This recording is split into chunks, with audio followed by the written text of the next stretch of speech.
ক্রেতার উপস্থিতি কম, তেমনি পুরোপুরি স্বাভাবিক হয়নি পণ্য সরবরাহ। আর অন্যদিকে চাঁদপুরের বাজারে সরবরাহ কম থাকায় চড়া দামে বিক্রি হচ্ছে ইলিশ। এ বিষয়ে বিস্তারিত জানার জন্য রাজধানীর কাওরান বাজার থেকে যুক্ত হচ্ছেন সহকর্মী আসিফ ইকবাল খান এবং চাঁদপুরে আছেন তালহা জুবায়ের। তবে প্রথমেই চলে যেতে চাই আসিফ আপনার কাছে। আসিফ, আপনি তো কাওরান বাজারে আছেন, তো এখনও তো দেখা গেছে বাজারে ক্রেতার সংখ্যাও কম, সরবরাহের সংখ্যাও কম। তো এতে করে কি পণ্যের দামে কোনো প্রভাব পড়েছে কিনা আপনার মাধ্যমে জানতে চাই। অনেক যেমনটি বলছিলেন, আসলে কোরবানি ঈদের পর কিন্তু আজকে প্রথম শুক্রবার, অর্থাৎ প্রথম ছুটির দিন। সেই অনুযায়ী আমরা বাজারে এসে সকাল থেকে যেটি দেখছি যে অনেক দোকানই কিন্তু তাদের দোকান যেমন খোলেননি, তেমনি কিন্তু বাজারে আমরা দেখেছি যে ভোক্তা অর্থাৎ ক্রেতাদের সংখ্যাও কিন্তু তুলনামূলক কম। সেটির প্রভাব কিন্তু আসলে সরাসরি আমরা বাজারে দেখেছি, আমরা সবজির বাজারে দেখেছি। সব ধরনের সবজির দামই কিন্তু আমরা দেখেছি তুলনামূলক কম। মোটামুটি 30 টাকার মধ্যেই আসলে সব ধরনের সবজি কেজি প্রতি পাওয়া যাচ্ছে।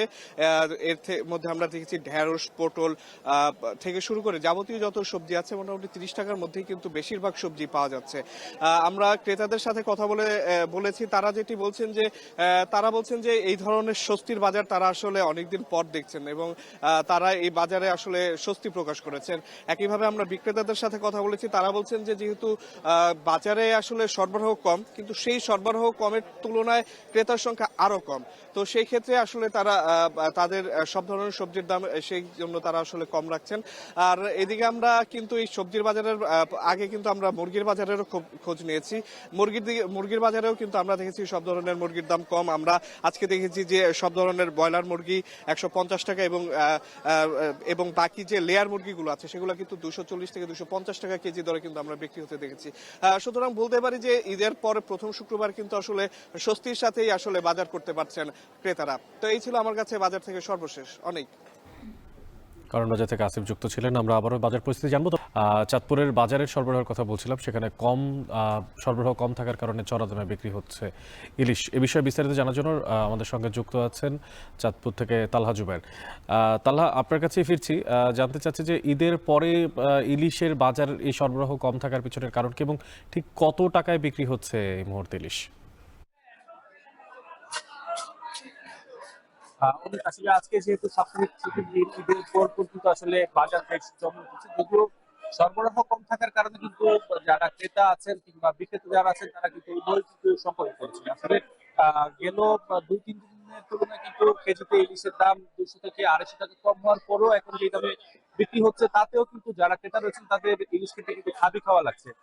আজকের যে বাজার চলছে সেখানে কিন্তু 1 কেজি ওজনের যে ইলিশ মাছ তা কিন্তু বিক্রি করা হচ্ছে 2800 থেকে 2900 টাকা দরে। তাছাড়া মাঝারি মানের যে ইলিশ রয়েছে 600 থেকে 700 গ্রাম কিংবা 800 গ্রাম ওজনের সেই সমস্ত ইলিশ কিন্তু 2200 থেকে শুরু করে 2400 টাকা কিংবা 2500 টাকা দরে কিন্তু বিক্রি করা হচ্ছে।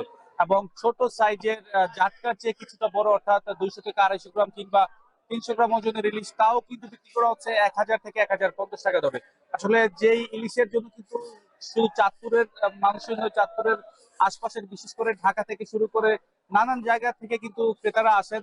বিশেষ করে ছুটির দিনে কিন্তু লঞ্চ যুগে কিন্তু তারা এই চাঁদপুরের তাজা ইলিশ কেনার জন্য কিন্তু এসে থাকেন। কিন্তু সাম্প্রতিক বছরগুলোতে ইলিশের যে সরবরাহ তা কিন্তু স্থানীয় যে পদ্মা মেঘনা রয়েছে সেখানে কিন্তু জেলেদের জালে কাঙ্ক্ষিত ইলিশের দেখা পাচ্ছেন না জেলেরা, যার প্রভাব কিন্তু পড়েছে বাজারে। এবং বর্তমান সময়টাতে যেই পরিমাণ ইলিশ আসছেন, আমি আসলে কথা বলেছিলাম ব্যবসায়ীদের সাথে, তারা যেটা বলছেন যে এই যেই সরবরাহকৃত যে ইলিশ আসছে বাজারে তা কিন্তু গুটি কয়েক ব্যবসায়ীদেরই কিন্তু এর চেয়ে বেশি পরিমাণে চাহিদা রয়েছে। কিন্তু সামগ্রিকভাবে এখানে ইলিশের সরবরাহ কম থাকার কারণে কিন্তু অনেক ব্যবসায়ী কিন্তু তাদের আর্থিকভাবে ক্ষতির সম্মুখীন হচ্ছেন এবং যারা দূর দূরান্ত থেকে আসছেন কিংবা যারা ক্রেতারা আসেন অনেকেই কিন্তু ঘুরে ফিরে চলে যাচ্ছেন ইলিশ না কিনে। আসলে এই এত চড়া মূল্যে ইলিশ কেনার সামর্থ্য নেই বলে তারা কিন্তু জানিয়েছেন, যার ফলশ্রুতিতে অনেক মানুষ কিন্তু হতাশ হয়ে ফিরে যাচ্ছেন। এবং যারা ব্যবসায়ী রয়েছেন তারা বলছেন যে যদি ইলিশের সংকট দেখা দেয় তাহলে কিন্তু এই যে প্রসিদ্ধ এই ইলিশের বাজার তা কিন্তু একটা সময় কিন্তু